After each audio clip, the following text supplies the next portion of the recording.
guys, Josephine here with bread, grains and things, and today we're making chia, buckwheat and hemp bread, cereal bread.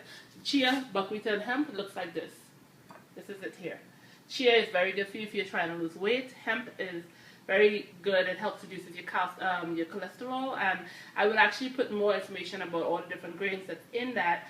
I got this at Costco.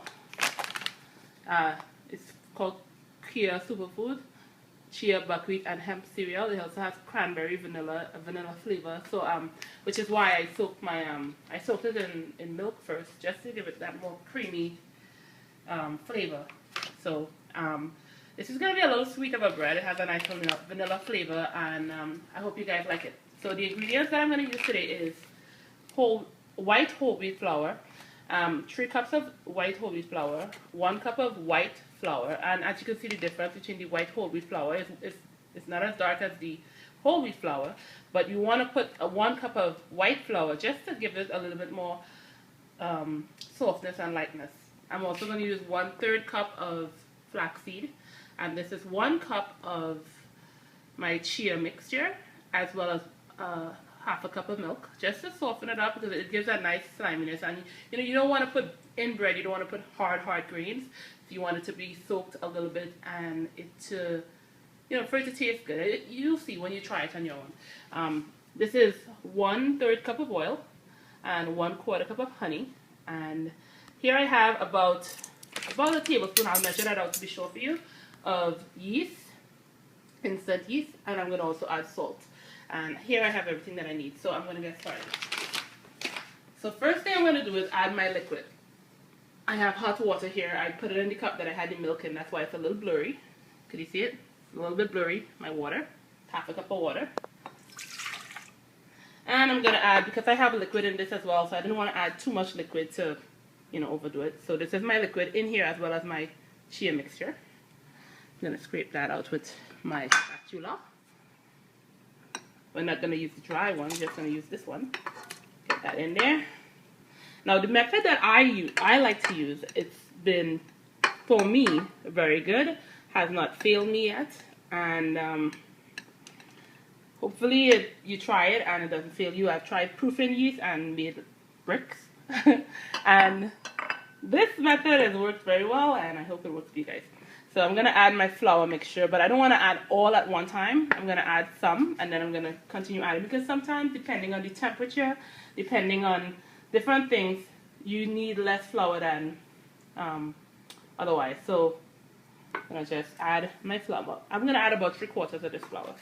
This is 3 cups here, so add my flour. I'm going to add my honey, which, by the way, we could have added the honey before or after. It really doesn't matter. At this point, we're just adding all our ingredients. I'm using a mixer today, a stand mixer, but you could use your hand. And I'll hopefully try a recipe on hand with using my hand method to show you guys that it is possible. And that's my honey. I would like to add my flaxseed. Flaxseed is very good. It's rich in omega-3 fatty acids, which is really good for you. If you get more of this from the more omega-3 fatty acids from the flaxseed than you do from fish or any other source of thing. And you add your yeast on top. Okay. Now you add the yeast on top only because you don't want it to. You don't know how hot that water was, which, by the way, it was pretty hot. You don't want to add it directly to the heat, otherwise it will kill the yeast. All right. If you ever tried baking before, you would understand what that means. Alright, so here goes. I'm going to start mixing, just to get everything incorporated.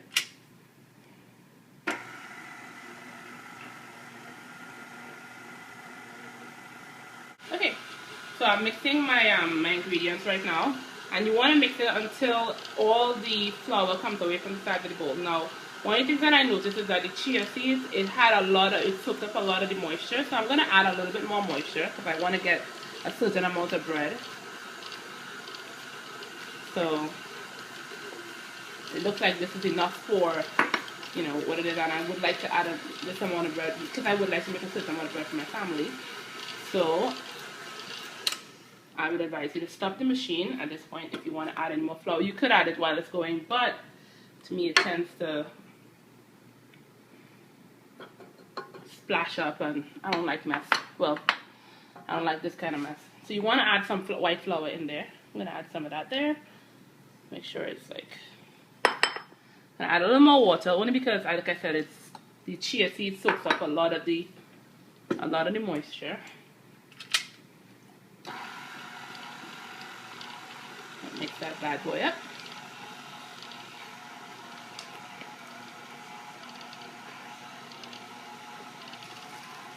There you go. Oh, you know what I forgot to add? Because I didn't put it in, I forgot to add my salt. See, that happens to even the best of us. I'm going to add today about a tablespoon of salt. You really don't want to not add salt to your bread because it really will not taste good. Forgive my nervousness. This is my first video. And that wasn't quite a tablespoon yet, but... And I usually don't do this much measuring. I think that bread making is not an exact science. So, you could come up with your own combination. You know, I think whatever, because even this chia mixture, I didn't see anybody do it. This is something that I came up with on my own. And I really hope that you guys like it. Chia seeds are really, really good for you. I know that we're all familiar with the chia pets. You know, those chia. Yeah, well, this is the same seed. And it's actually very, very good for you to eat just like that. And it really supports good weight. It helps you to lose weight. And it's rich in a bunch of other... I'm gonna list all of those things that it's good in on my website for you as soon as I post my video, I promise. So you will have all of that information there at your disposal.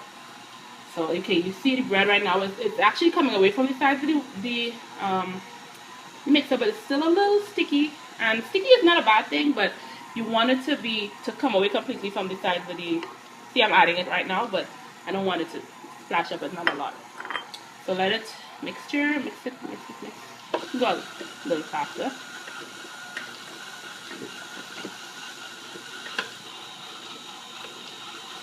And there's this type of mixer, we have a guide for it. I don't always use the guide. Right now I'm not using the guide only because not a guide, a shield. I'm not using it because I would like for you to see what is going on inside of my bowl. Alright, okay, so at this point you're going to just let it mix for about 6 minutes. Let it mix until it's smooth, the consistency is smooth, and mixing the flour for this. Okay, so now I'm done mixing my flour, my dough, in my mixer. So I'm going to just take it off of this, and it's now you think it's looking a little rough, right? That's only because it has all these seeds in it and stuff, and that's fine. What you're looking for, when you start to knead, let me take this out.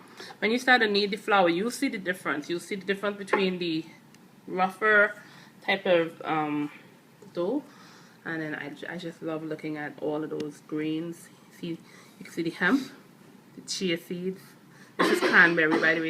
I didn't mention that, but it had cranberries in there. It also had a little bit of almonds. I can't wait to taste this bread. It looks absolutely beautiful to me. I just love it. I put a little bit of flour here just to rest this here because I'm gonna transfer it into an oil bowl. Just gonna make sure I like to get everything. I grew up in the house of waste not, want not. So I'm gonna get every last bit of my dough out of that bowl. At least I try not to waste. And there's it. That's it. I'm gonna just get this into a nice little dough ball. Nice little dough ball here. I mean, honestly, people might ask about techniques about kneading dough. I just usually just go with the feel of the dough. Look at that, isn't it beautiful?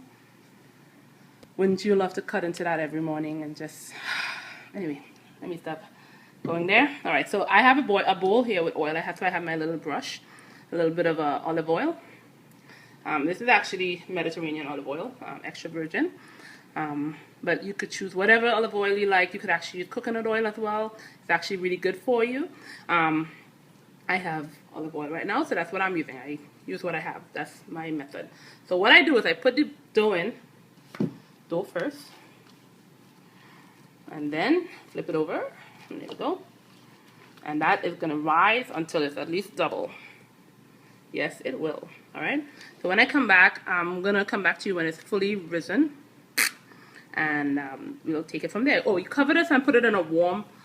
Cover this and put it in a warm area so that it could rise. Okay. So if you put it next to the stove, wherever it's warm for you, put it there.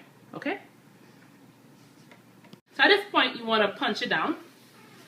Whoa, there we go. Punch it down. Punch it down. And this is a good thing to get the kids involved in. Sometimes I let my kids help.